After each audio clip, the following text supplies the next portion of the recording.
का एक बार फिर से स्वागत है। खबरों में आगे बढ़ेंगे। सपा के वरिष्ठ नेता जावेद अली खान ने प्राइम न्यूज से इस दौरान खास बातचीत की है। तो वहीं उन्होंने बीजेपी पर निशाना साधते हुए कहा है कि फड़फड़ाते हुए दिए की तरह बीजेपी हो चुकी है, जिसका समय अब पूरा हो चुका है। और क्या कुछ उन्होंने कहा है, आपको सुनाते हैं।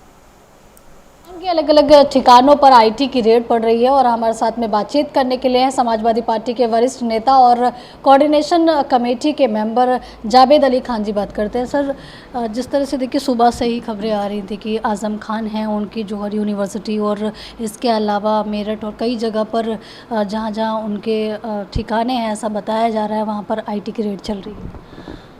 देखिए, ठिकाने शब्द का इस्तेमाल गलत है।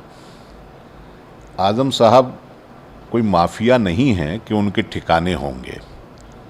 आज़म साहब एक राजनीतिक व्यक्ति हैं, उत्तर प्रदेश के प्रतिष्ठित नेता हैं, 10 बार विधायक रहे हैं, 2 बार वो सांसद रहे हैं, मिनिस्टर रहे हैं कई बार। तो इस तरीके से कहना कि उनके ठिकानों पर छापेमारी हो रही, जहाँ तक मैं जानता हूँ आज़म साहब का एक ही ठिकाना है, वो है मौलाना मोहम्मद अली जौहर विश्वविद्यालय रामपुर। उसके अलावा आज़म साहब का कोई ठिकाना नहीं है। आज़म खान साहब सब काम जौहर विश्वविद्यालय को बनाने के लिए, उसका विस्तार करने के लिए करते हैं। और ये काम भारतीय जनता पार्टी को पसंद नहीं है कि कमज़ोर तबके के लोगों को आज़म खान शिक्षा क्यों दे रहे हैं। आज़म साहब जब अपनी बात कहते हैं तो भारतीय जनता पार्टी के दोहरे चरित्र को बेनकाब करते हैं, उनका पर्दाफाश करते हैं, उनके झूठ को लोगों के सामने लाते हैं। इससे भारतीय जनता पार्टी विचलित है और भारतीय जनता पार्टी दुश्मनी मान करके आज़म खान साहब से और समाजवादी पार्टी से उनके खिलाफ अत्याचार जारी रखे हुए है। मैं समझता हूं कि आज़म साहब बेकसूर हैं, उनके खिलाफ बीजेपी कुछ भी कर ले, कहीं कुछ मिलने वाला नहीं है। बीजेपी का कहना है कि उन्होंने जो बोया है उसी को काट रहे हैं, वो उसी को लेकर ये जो कार्रवाई हो रही है। आज़म साहब ने जो बोया है वो समाजवाद बोया है, आज़म साहब ने जो बोया है वो भाईचारा बोया है, आज़म साहब ने जो बोया है वो देश प्रेम बोया है।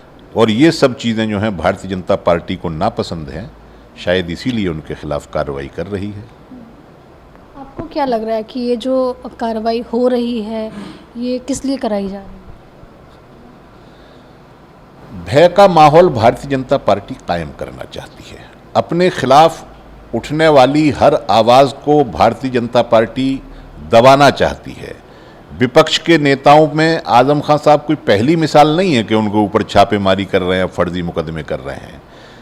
कोई प्रदेश ऐसा नहीं है जहां भारतीय जनता पार्टी विपक्षियों को परेशान नहीं कर रही है और उनके ऊपर अत्याचार नहीं कर रही है। लेकिन इसके दिन अब करीब हैं, अंत बीजेपी का और बीजेपी की जुल्म ज़्यादती का करीब है। मेरे ख्याल से अंतिम समय में बीजेपी ज़्यादा फड़फड़ा रही है और मैं समझता हूं कि जल्दी ही भारतीय जनता पार्टी के जब शासन का खात्मा होगा देश के अंदर, तो उनके अत्याचार से भी लोगों को मुक्ति मिलेगी।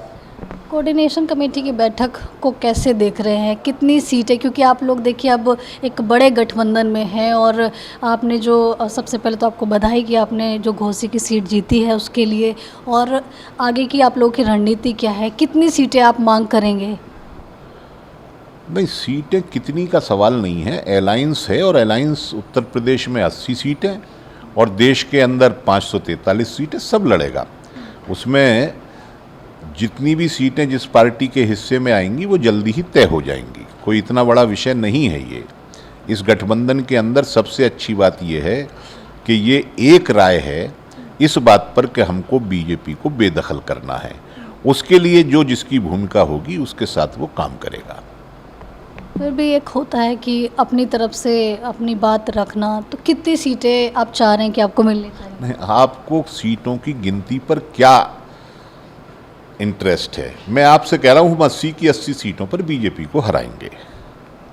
अच्छा चलिए, एक ये तो देखिए सीटों का बात हो गई। एक क्योंकि देखिए आप भी राज्यसभा के सांसद हैं और दूसरी तरफ अब संसद के अंदर जो जर्सी थी वो यूनिफॉर्म जो है अब बदल दी गई है, एक में कमल का फूल है।